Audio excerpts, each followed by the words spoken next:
Hello everybody, today is science and it's definitely one of my favorite subjects we do at 345.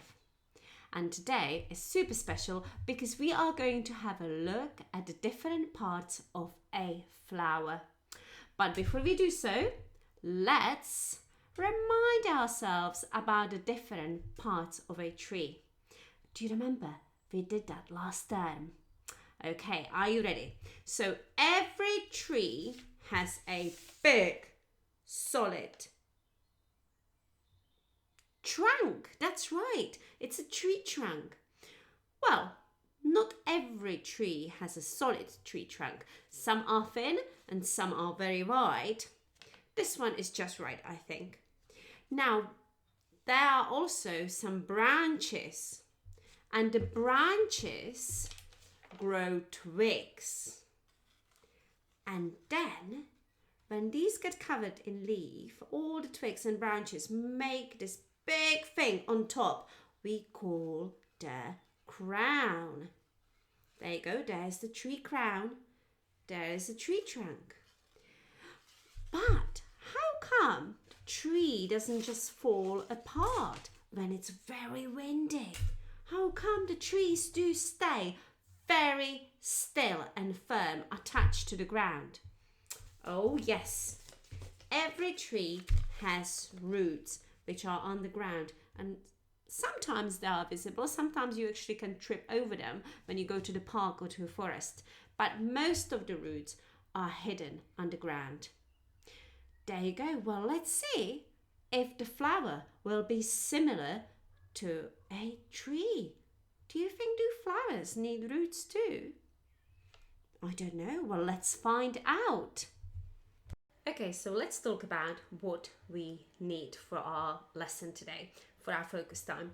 I managed to find some forget-me-nots in my garden, so I'll pull them out. I have a dandelion.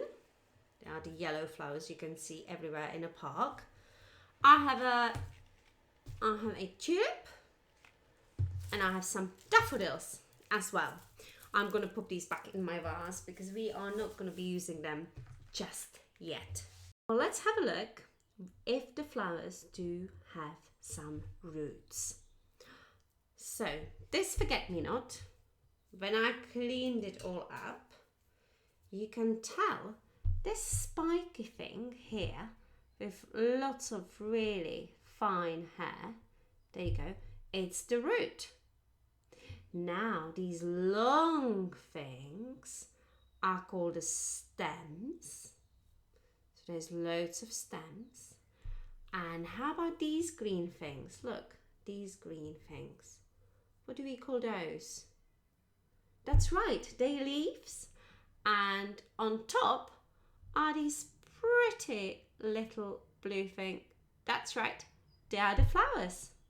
So these are all the different parts. So we have the root, we have a stem, and we have a flower. Now this root is quite thin and it's got lots of fine things. But let's have a look what happens when we clean the root of a dandelion. I will very gently pull all this soil off. And let's see if the roots of the dandelion are bigger.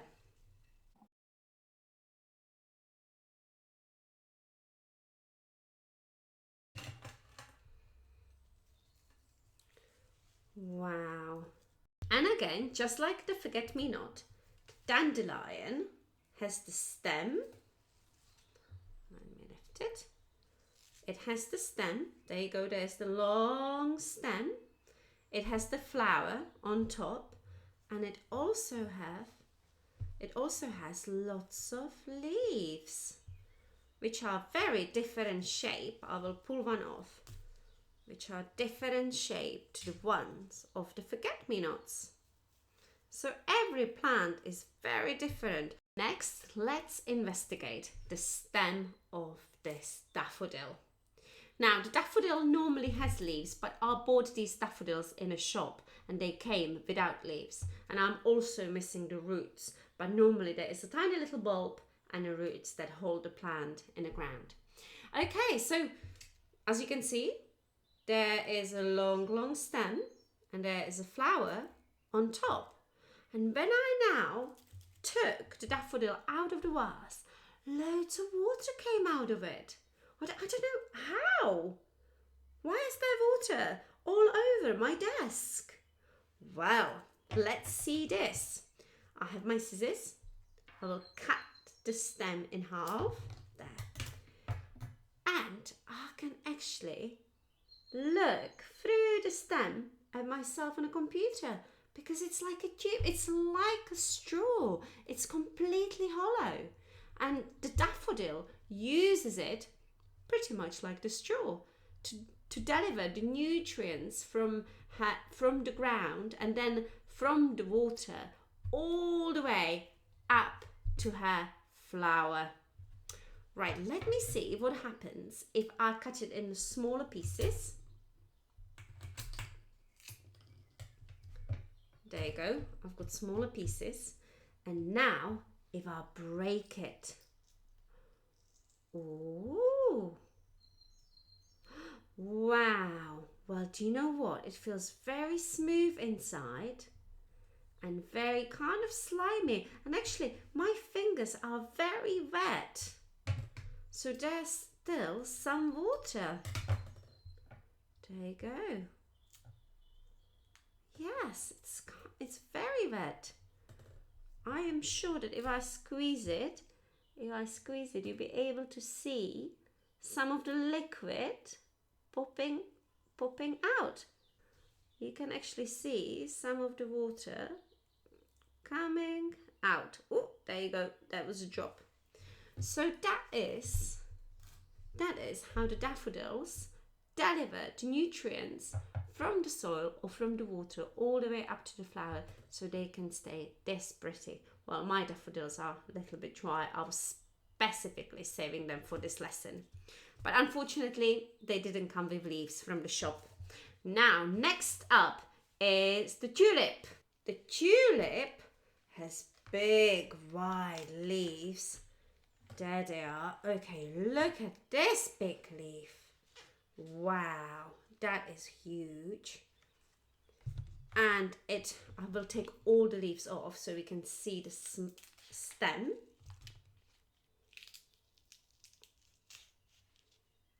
There you go, and there is a long stem and a flower. Now let's see if the stem is also hollow like the daffodil.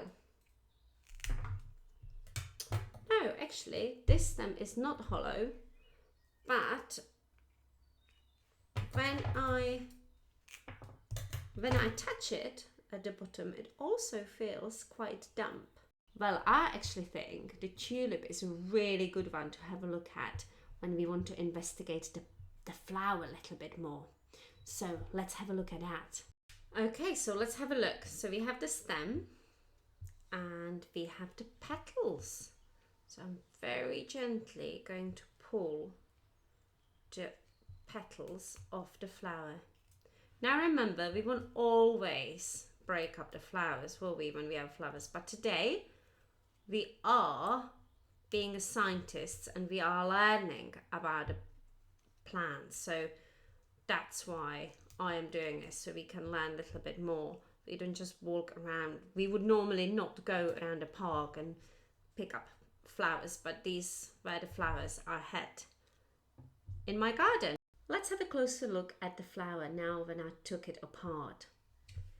These large bits, these are called petals, and we're all familiar with these, aren't we? Because we were looking at the rose petals before Christmas. These tiny little bits are called anthers, and they are covered in pollen, so they're making my dark paper a little bit yellow, so they're anthers. And these white bits they're attached to are called filaments, and then the bit in the middle, it's called style. So we have petals, anthers, filament, style, and we have the stem. But our main focus is going to be on the main parts of the flower. So we all need to remember that every flower has the flower on top, long stem that they use to deliver the nutrients, or actually kind of for drinking the water like we would. Every flower has some leaves and also the roots, which are here. Here is a couple of ideas for your activity sheets, how to conclude your learning.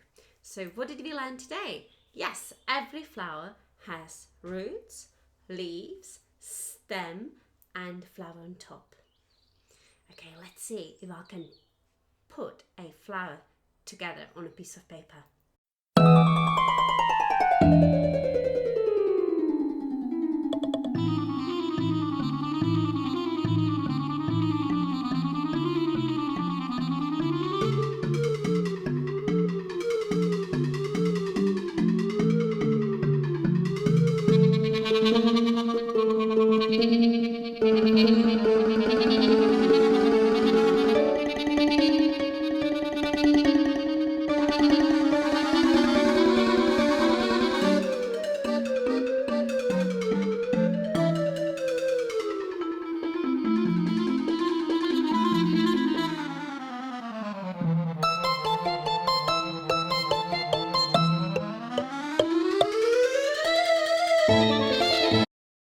So as you can see, I made my own flower. It's a little bit of a mix match. So I used a dandelion leaf, forget-me-not root, daffodils stem, and I have some daffodils on top as well. But the main thing is we learn about the different parts. So we have roots, leaves, stem, and a flower on top. I also made these. I used some pictures of the flowers from a magazine and pieces of paper, and I collaged them. And or you can just draw your flowers, but remember to label it. Make sure you have the flower, you have the stem, leaves and roots. Now Patch also brought me one of these. Now this is a dandelion that finished flowering, and now the head is covered in seeds. Now the gardeners and people who look after their lawns really don't like these, but I bet that most of you absolutely love it, because just a gentle breeze, or if we blow on it